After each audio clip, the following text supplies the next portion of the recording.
Hello lovelies, and welcome to today's video. So great to have you here. So today is going to be yet another one of those videos. Today is going to be all about SNS with a matching eye look. So I'm going to quickly go and put on some face makeup and get right into that eye look. Okay, so we're ready now to do the eyes. Now, I went nuts because this week is my birthday week, so I've gone all out. Crazy, and it has to be reflected on the eyes, right? It has to be done. So we're going to start off with some really nice extra layer of setting spray because I want these colors to really pop as these ones do. And because I'm using a beautiful oil-based setting spray as usual, I can easily apply as much as I need, as often as I need, and wherever I need. Get a nice flat brush, just spray it.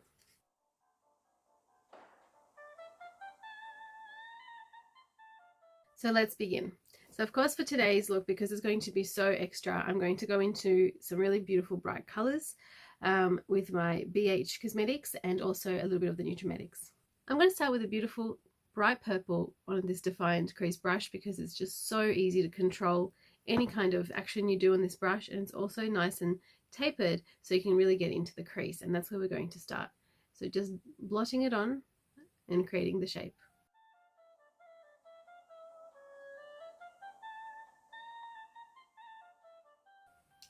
Once you've blotted on the color, and I usually stop when I see that the eyebrow has stopped. I don't normally go beyond the brow, and I like to have it sort of lined up as though there's kind of an invisible line between that lower lid and the brow. So that's my working space there, and this brush really just allows me to achieve that. Once I've blotted on all the color and there's nothing left really on the brush, then I start to swirl.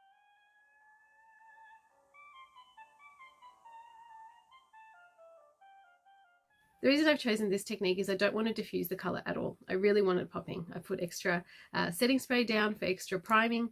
I really don't want to lose that purple intensity. But I also don't want really rough edges. So once there was a cleanish brush, I was just able to just feather it out a little bit, and that's why you get this gradient rather than just a line of purple.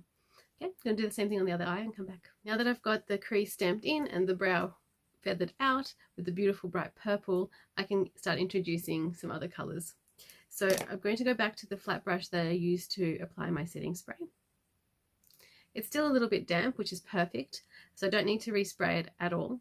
And I'm just going to introduce a little bit of silver onto my lid.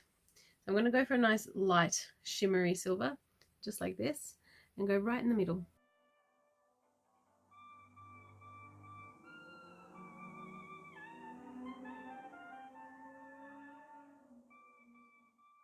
What an amazing effect we've already achieved with that beautiful contrast between the bright and the cool color. So you can use a detailed brush like this with a beautiful tapered edge, but I'm just going to go for a slightly fluffier, slightly rounder and slightly smaller version because I don't really want to intensify the color too much in the corner. I will, however, go for a beautiful aubergine to really give me that moody corner, that deep shadow that I like to have for my cat eye. So this is the color here. I'm just going to be very careful with how I apply this because I don't want it going everywhere being so dark.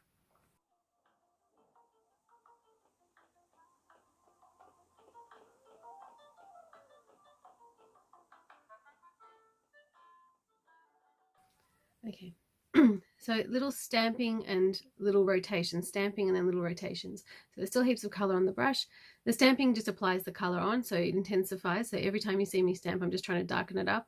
And every time I'm sort of swirling or swooshing around, I'm just trying to blend it in. So definitely trying to blend in the crease color with this deeper color to create depth and shadow and a really beautiful deep eye. And then also to create that outer V. Okay, so pretty happy with what we've done so far.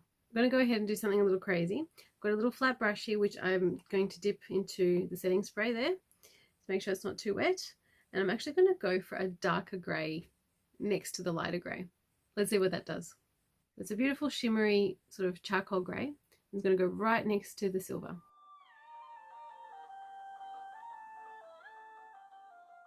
So what that created is a kind of pseudo halo. So I still have the really beautiful brightness in the center of my lid from the silver, but I haven't lost having a fully grey lid by continuing with a slightly darker shade next to it. And it is still a shimmer, and it is still nice and bright and sparkly. So how wonderful of a trick is that we just discovered? So a bit of an experiment, but it worked out. So now we're going to continue with a clean one of these because I love them and I'm obsessed. $3 from Elf Cosmetics in Australia, so get onto it. It's awesome. And I'm going into a shimmering white. Now this is a very chalky kind of color, so I'm only going to lay a little bit of it in the inner corner, and then we're going to top it up with some beautiful Nutrimetics colors.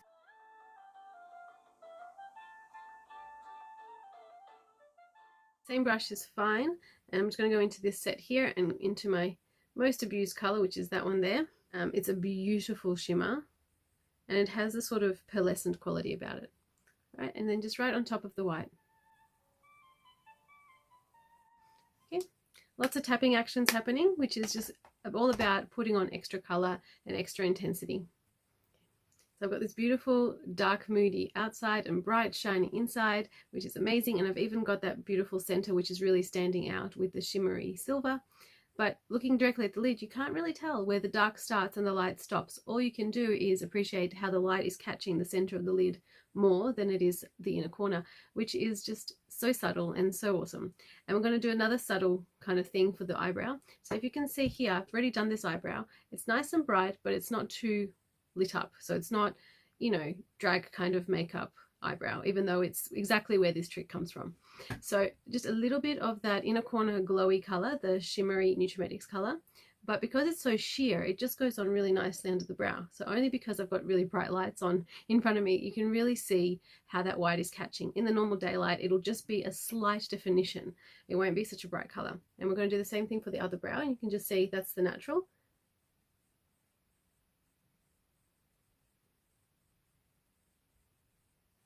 And that's it with a bit of that definition on. So pretty. Okay, now I really want to represent the beautiful specks that are inside the purple nail. So I'm going to go in with a sort of purpley magenta. So a bit more towards a bright purple rather than a pinky magenta. And I'm just going to really gently and carefully line the lower lashes with that on both eyes.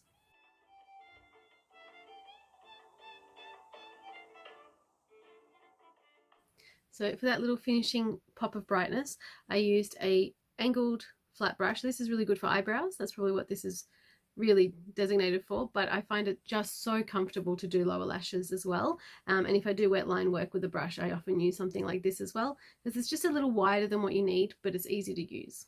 So I just want to brighten up the eyes a little bit more. I'm going to use my L'Oreal Paradise Kajal Ecstatic Kohl pencil.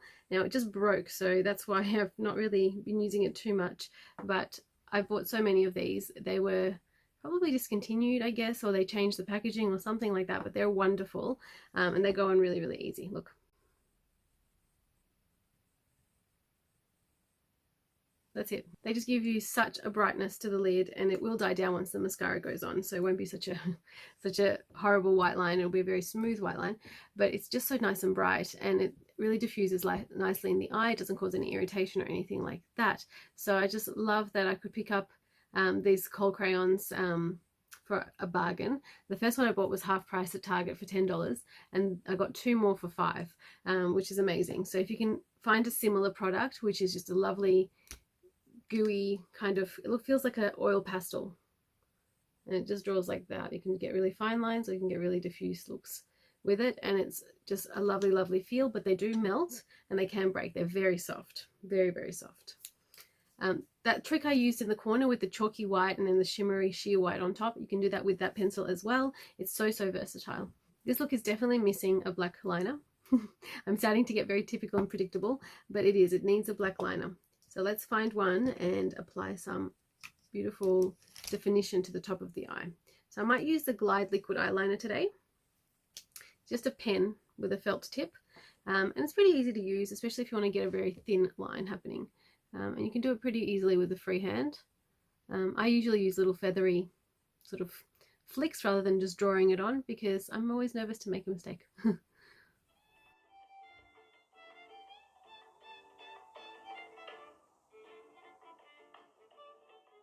Okay, so I've done about 3/4 of just following the lash. Now I'm going to create the cat. So you're finding the edge of the bottom lash line and the edge of the brow, and we're just going to connect it in our minds, just an imaginary line there, and then create the tail in between those 2 points.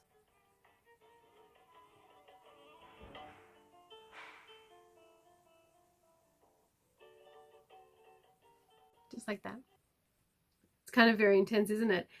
Loving the colors we use. They're very evening colors. Purples are very kind of intense in of themselves, and especially in contrast to my completely neutral outfit, it does make it a little bit sort of brighter than I thought it would be. But if you're wearing blacks, or if you're wearing really lovely bright colors like whites, or even some grays, look really, really cute with this look, or even contrasting colors, things like navy would look really lovely with this as well. I don't plan to change. Funnily enough, this is what I'm going to continue to wear. It is hot today again in Australia, in Melbourne, after having quite a few cool days, thank goodness. So, you know, neutrals is the way to go for me in weather like this. But I'm not going to shy away from having some really fun makeup on. And I think it looks all right. Let's get some mascara on, some more brightness to the face, and some neutral lippy just to really bring it in. And then we'll be done.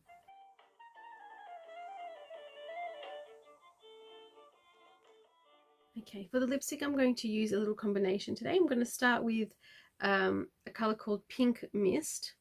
Nice little, just a rosy pink.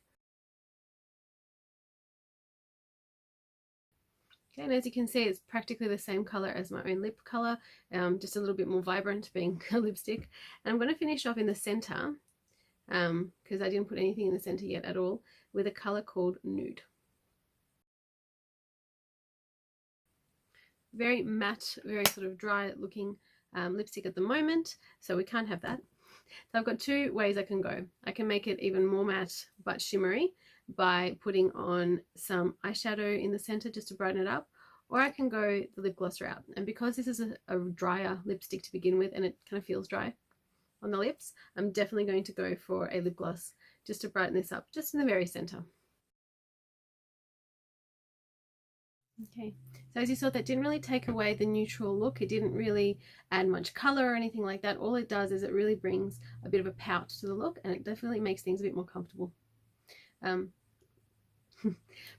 used a very bright kind of reddish toned terracotta colored lip gloss, but I used such a thin layer of it that it didn't really give me any color payoff, only made the lipstick more comfortable, and definitely more shimmery and wet looking and pouty. So exactly what I wanted to get from it. So that was a really, really good thing as well. And I often do that. I even sometimes put a little bit of lip gloss on my fingers to sort of rub them together and just dab it on, because I don't want that heavy, gluggy lip gloss look necessarily all the time. Sometimes I just want to liven up and brighten up the lipstick I'm wearing. I also put a little bit of gold eyeshadow as my brightening color today, just through the cheek there and through the very, very ridge of the nose. I've spoken about contouring the nose before. A nose like mine, which I find more and more people with, a larger nose, a very prominent bone, all that sort of stuff, we're not contouring to try and, you know, create some sort of a photoshopped look. We're not doing that. What we are is we're enhancing the overall look of the face. So for me, with a rounder face with sort of pointier features, all I'm trying to do is really just define the nose away from the cheeks away from the forehead, and really give regions to my face to give that obvious feature a little bit more definition, a little bit more of a sleek look. And the same thing goes with the nose. So a little bit of a brighter brightening powder just on the very tip, very, very ridge there. It enhances a feature that's already there and it's impossible to ignore. But what it achieves is it really gives a contrast to the contrast part, which comes on the side to try and narrow the nose or to try and really define the under eye.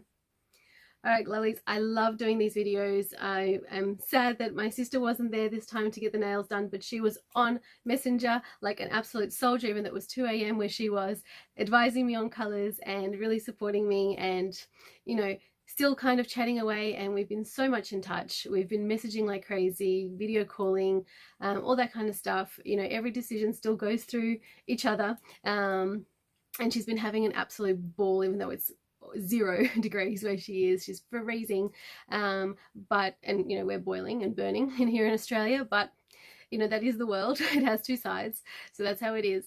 But as much as I miss her and as much as it was kind of lonely getting my nails done on my own, thank goodness we have such a fantastic relationship that distance does not affect it. And thank goodness we've been going to the same place to get our nails done for about 3 years now, so I had lots to talk about with the nail lady, so that was really great. These difficulties in life really bring out certain things in people. For example, the money that was collected by the public with the help of certain entities for bushfire relief is just amazing. It's mind-blowing how much the Australian community has come together to support those who have been displaced or have lost their homes or can't return to their homes yet. To the people who are helping organisations like WIRES, there have been stories of teenagers going out risking their lives into these smoggy, burnt down bushland and trying to save whatever animals have survived in little pockets.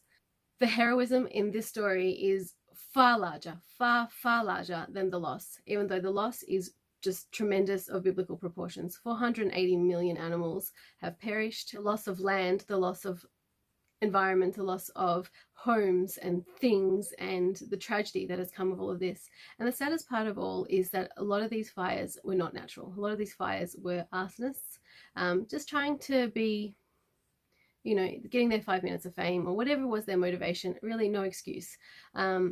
You know, if you are out there to hurt someone, take a long look at yourself and think about what you can do to improve someone's life and decide whether that might be the better choice rather than ruining it. I hope this was a really fun video for you all and you try some tricks and experiments with colors, because that's my favorite thing of all, is that you can take two completely cool tones which are very similar and achieve such a look with them. You know, by pairing up the charcoal with the silver, and it's just catching the light so pretty. And you know, we didn't have to use too much technique to achieve it. It was just plop it on and that the color did all the work for us. Wherever you are around the world, I hope you're having an amazing day. I hope you take a moment to hit like, and if you haven't done so already, to subscribe. If you've got a sec to jump over to Instagram or Facebook, you can follow me on the social media platforms as well. All the links are below, and I really hope to see you on the next one. Bye!